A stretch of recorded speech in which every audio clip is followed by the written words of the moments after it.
Merci. Merci. Alain Calmette.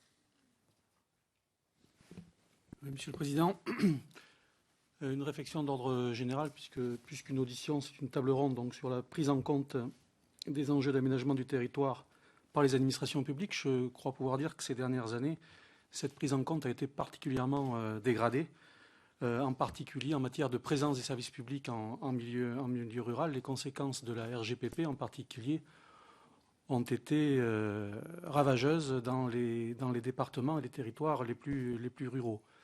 Je me réjouis qu'une première rupture avec cette politique soit intervenue cette rentrée, notamment au niveau du ministère de l'Éducation nationale, avec une prise en compte largement améliorée, c'est un euphémisme, par rapport à ce qui se passait les années précédentes. Ce qui me semble, c'est que la difficulté quand on parle d'aménagement du territoire, quand on parle de prise en compte des administrations publiques, c'est qu'on a une vision systématiquement verticale des choses. Chaque ministère explique ses raisons, souvent justifiées, de sa politique vis-à-vis des territoires. Il manque une horizontalité, une transversalité qui permet d'appréhender un territoire de façon équilibrée.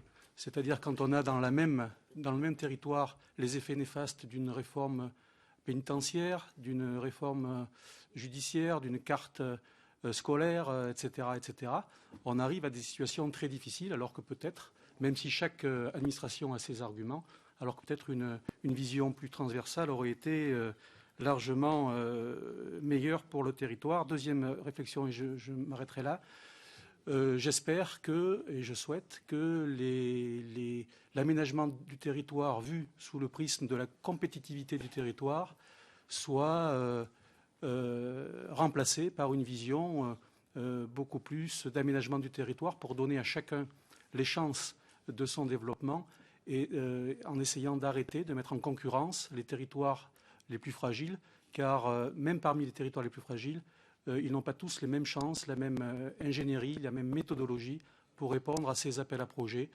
que sont les PER ou les pôles de compétitivité. Et donc il me semble là qu'il y a une réorientation de l'aménagement du territoire avec plus de transversalité et moins de compétitivité.